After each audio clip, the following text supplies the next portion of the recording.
So guys, अब हम लोग स्टार्ट करते हैं अपने रीडिंग से। ओके, आई होप आपको अच्छे से राइटिंग, लिसनिंग एंड स्पीकिंग में क्लैरिफिकेशन आई होगी। ठीक है, जो भी जिसकी प्रॉब्लम होगी कभी भी आप पूछ सकते हो मेरे से। ओके, सो अब हम लोग डिस्कस करेंगे वो है लिस्ट ऑफ हेडिंग। आप लोगों की सबसे favourite type, list of heading. Okay, so different student को डिफरेंट प्रॉब्लम होती है।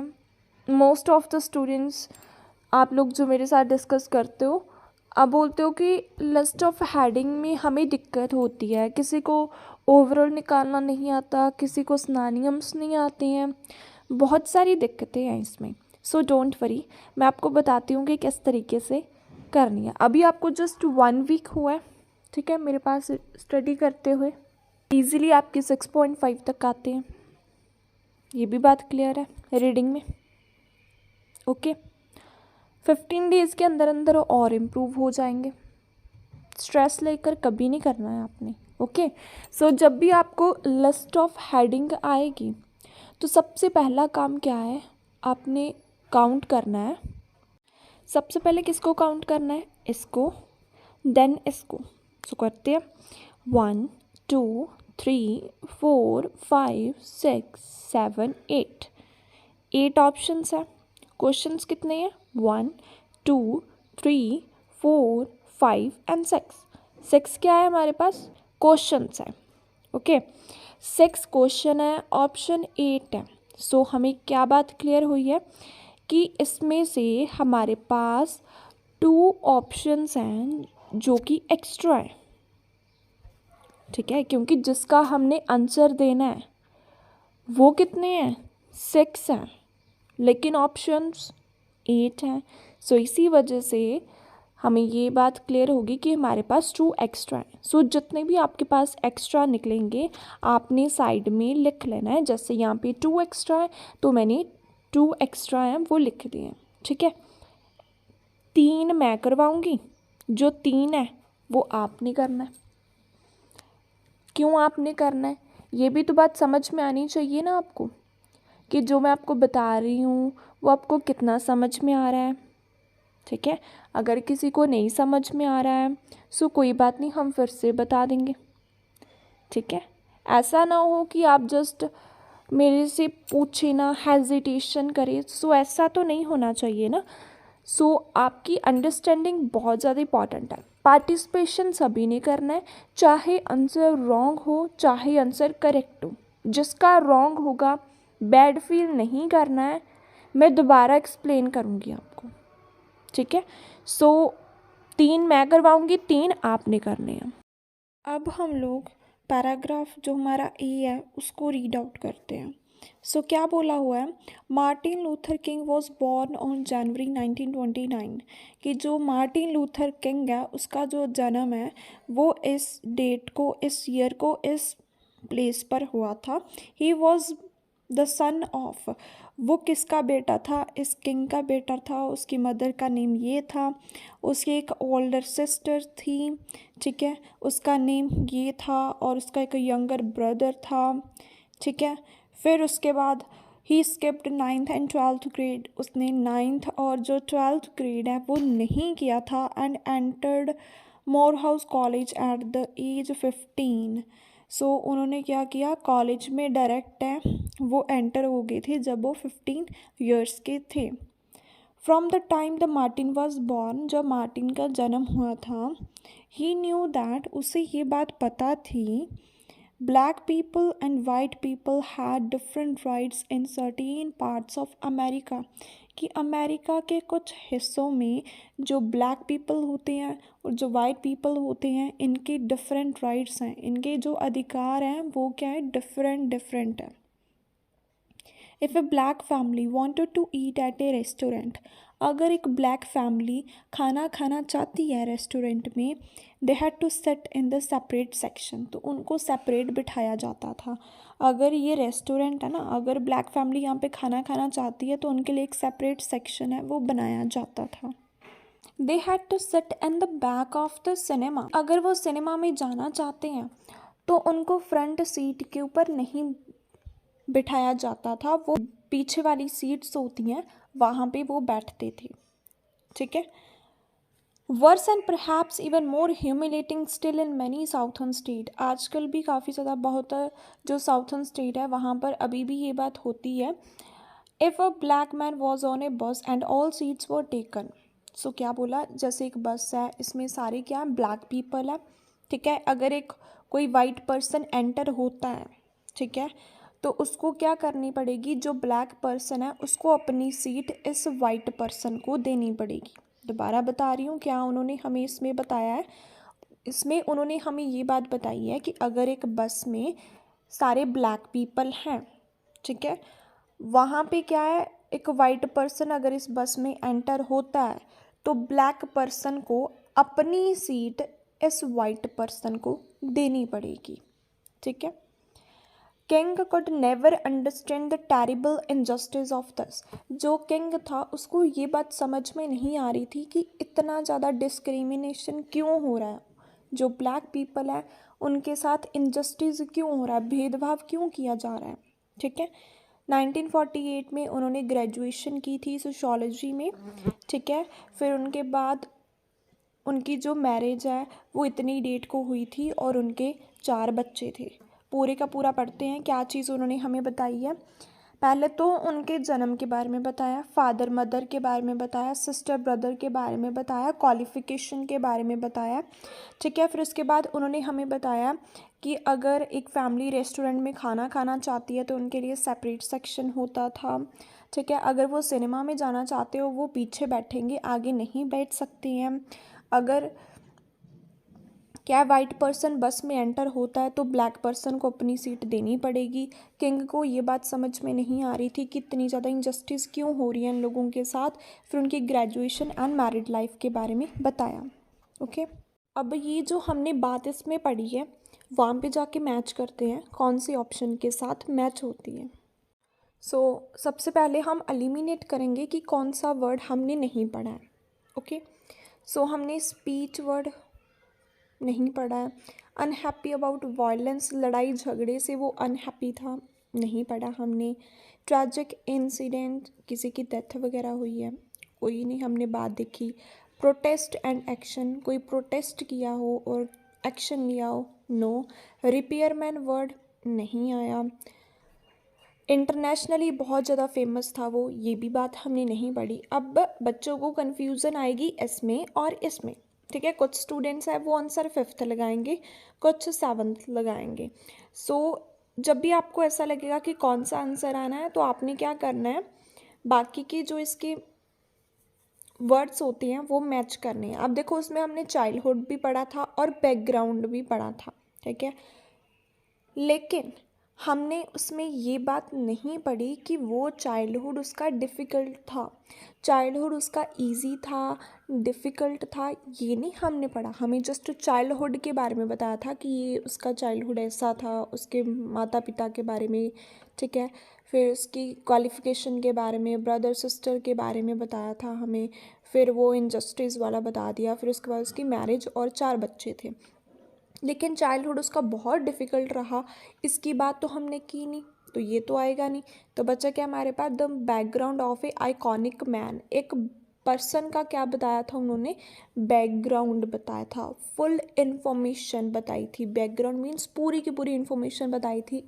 यहाँ पे जन्म हुआ था उनका, ठीक है, ये उनके माता पिता थे, ये उनके ब्रदर एंड सिस्टर थे, ये क्लासेस उन्होंने स्किप कर दी, ठीक है, इतने एज में वो कॉलेज में चले गए, सारा कुछ क्या बताया था, उनका बैकग्राउंड बताया था। जिसने भी इसका आंसर 5th सोचा है वो बिल्कुल एक्यूरेट है, ओके।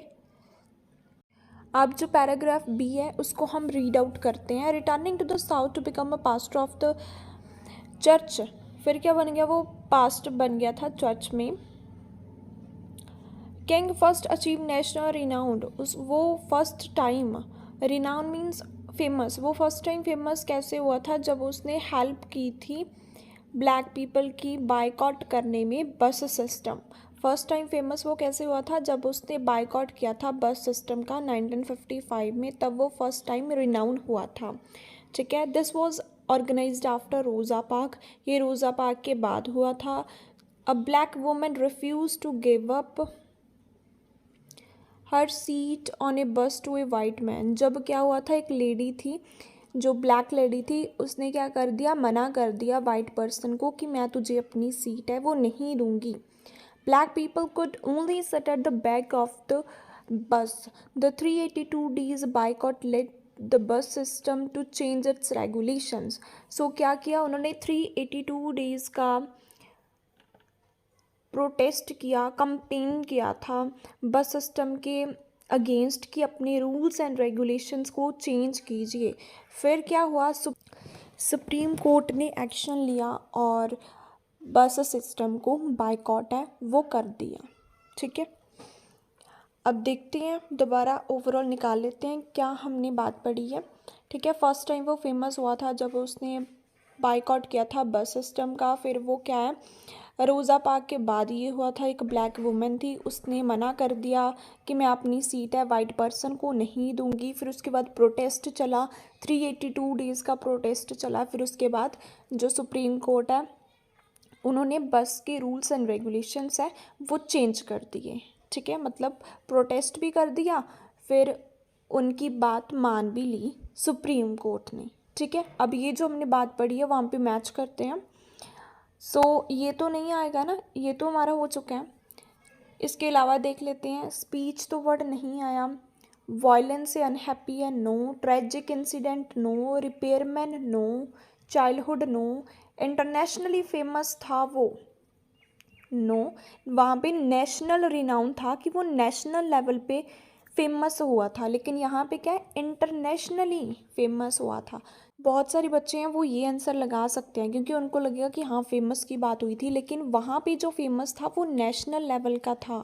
यहाँ पे देखो अच्छे से, नेशनल रिनाउन था, इंटरनेशनल नहीं था। ठीक है, ये भी हमारा फिर नहीं आएगा। ठीक है, तो हमारे पास बचा क्या फिर, प्रोटेस्ट एंड एक्शन। प्रोटेस्ट हुआ, 382 days का प्रोटेस्ट हुआ था, फिर उसके बाद एक्शन लिया सुप्रीम कोर्ट ने। ठीक है, उन्होंने उनकी बातें मान ली थी। सो प्रोटेस्ट भी हुआ है एंड एक्शन भी हुआ है। सो इसका जो एक्यूरेट आंसर है वो है 4th one। उसके बाद हमारा लास्ट पैराग्राफ है सी। बाकी ये जो 3 है वो आपने सेम स्ट्रैटेजी के साथ करनी है जैसे मैं आपको बता रही हूँ। ठीक है, ताकि मुझे भी ये बात समझ में आ जाए कि आपको कितनी अंडरस्टैंडिंग हो रही है, और जिसका गलत होगा मैं दोबारा एक्सप्लेन करूँगी ओके कि कैसे करना है। 1955 में King was active in organization of Southern Leadership Christian Conference. King है वो काफ़ी ज़्यादा एक्टिव था, ऑर्गेनाइजेशन थी जो साउथर्न की। ठीक है, form to coordinate protest against discrimination. वहाँ पे वो क्या कर रहा था, कोऑर्डिनेट इकट्ठा कर रहा था। ठीक है, कि हम प्रोटेस्ट करेंगे इस डिस्क्रिमिनेशन के अगेंस्ट, हम क्या करेंगे, प्रोटेस्ट करेंगे। उनको इकट्ठा कर रहा था, लोगों को कोऑर्डिनेट कर रहा था। He advocate non violent direct action based on the methods of Gandhi. लेकिन जो किंग था उसने ये बात क्लियर कर दी कि कोई भी बंदा है वो लड़ाई झगड़े नहीं करेगा, हम वही मेथड्स को फॉलो करेंगे जो कि गांधी जी ने फॉलो किए थे 1947 के टाइम पर, वही हम मेथड्स को फॉलो करेंगे, कोई भी लड़ाई झगड़ा वो नहीं होगा। ठीक है, 1963 में क्या हुआ, king led mass protest against discriminatory practices. King ने 1963 में प्रोटेस्ट स्टार्ट किया, ये जो भेदभाव हो रहा था ना ब्लैक पीपल के साथ उनके against, where the white population were violently, जो वाइट लोग थे वो काफ़ी ज़्यादा वायलेंट क्रिएट कर रहे थे। वायलेंट मीन्स काफ़ी ज़्यादा लड़ाई झगड़े हैं वो कर रहे थे। ठीक है, फिर उसके बाद क्या हुआ, king was arrested and gelled for his part in the protest. At the end क्या हो गया, किंग को जेल हो गई, वो अरेस्ट हो गया क्योंकि वो भी इस प्रोटेस्ट का पार्ट था। ओवरऑल निकालते हैं। ठीक है, वो क्या कर रहा था, 1957 में वो लोगों को इकट्ठा कर रहा था, लेकिन उसने ये बात बता दी थी कि क्या करना है आप लोगों ने, कोई भी लड़ाई झगड़ा नहीं करना है, हम वही मेथड्स को फॉलो करेंगे जो कि गांधी जी ने किए थे 1947 के टाइम पर। ठीक है, काफ़ी प्रोटेस्ट चला, किंग बहुत ज़्यादा सैड हुआ क्योंकि काफ़ी ज़्यादा वायलेंट वहाँ पे हो रहा था।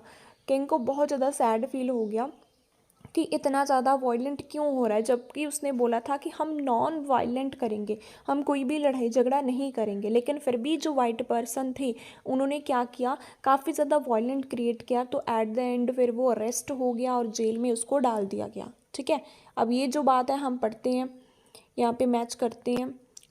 सो ये भी नहीं आएगा और ये भी नहीं आएगा। ठीक है, रिपेयरमैन वर्ड नहीं पढ़ा, चाइल्डहुड नहीं पढ़ा, इंटरनेशनली फेमस था नहीं पढ़ा, ट्रेजिक इंसिडेंट नहीं पढ़ा, मेमोरेबल स्पीच नहीं पढ़ा। तो हमारे पास बचा क्या, unhappy about the violence, violence के रिगार्डिंग हमने बात पढ़ी थी उसमें। ठीक है, और तो हमने कोई बात ही नहीं पढ़ी ना तो हमने स्पीच पढ़ा कि वहाँ पे कोई स्पीच हुई थी, ना तो हमने ट्रेजिक इंसिडेंट मतलब किसी की डेथ वगैरह हुई थी वो भी नहीं बात हमने देखी, चाइल्डहुड की बात भी नहीं आएगी, इंटरनेशनली फेमस था उसकी बात भी नहीं आई, रिपेयरमैन भी नहीं आया। तो बचा क्या हमारे पास, unhappy about the violence. So I hope कि आपको ये बात समझ में आई होगी। अब ये जो पेंडिंग वाले हैं ना, D E and F, same strategy के साथ करने हैं। ठीक है, अगर आप करोगे तो डेफिनेटली आपको बहुत ज़्यादा क्लैरिफिकेशन आएगी, क्योंकि जब तक आप खुद नहीं परफॉर्म करोगे तब तक आपसे रीडिंग नहीं होगी। ऐसे तो आप कहीं से भी कर सकते हो, बट क्लासेस लेने का फ़ायदा क्या है कि आपने इम्प्लीमेंट करना सीखना है। ठीक है, इम्प्लीमेंट कैसे होगा, जब आप क्लास में परफॉर्म करोगे। ठीक है, क्लास में अगर आप परफॉर्म करोगे, वही स्ट्रैटेजीज़ का यूज़ करोगे, तो ऑटोमेटिकली आपकी रीडिंग है वो इम्प्रूव होना शुरू हो जाएगी। जैसे मैंने आपको रिसेंटली बताया था, ठीक है, जो लड़की थी उसके 3 बार 5.5 आए हैं। ठीक है, अब उसने 1 मंथ मेरे पास लगाया और ईजिली रीडिंग में 7 बैंड उसकी आ गई हैं विद इन 1 मंथ। 7 बैंड अगर वो लेकर आ सकती है तो आप भी लेकर आ सकते हो ना। 5.5 उसके क्यों आ रहे थे, क्योंकि उसको अपनी वीकनेस नहीं पता थी, उसको स्ट्रैटेजी पता थी लेकिन उसको स्ट्रैटेजीज अप्लाई करना ही नहीं आता था। लेकिन अब उसने 7 बैंड गेट किए, राजस्थान से थी ना वो। ठीक है, तो इसी वजह से मैं आपको ये बात बोलती हूँ कि आप लोग भी कर सकते हो, सिर्फ कंसंट्रेशन एंड इंटरेस्ट के साथ किया करो। ठीक है, और ये जो पेंडिंग क्वेश्चन है सेम स्ट्रैटेजी के साथ करनी है। जिसको प्रॉब्लम आएगी मैं डेफिनेटली आप लोगों को समझाऊंगी, दोबारा आपकी हेल्प करूँगी। ओके।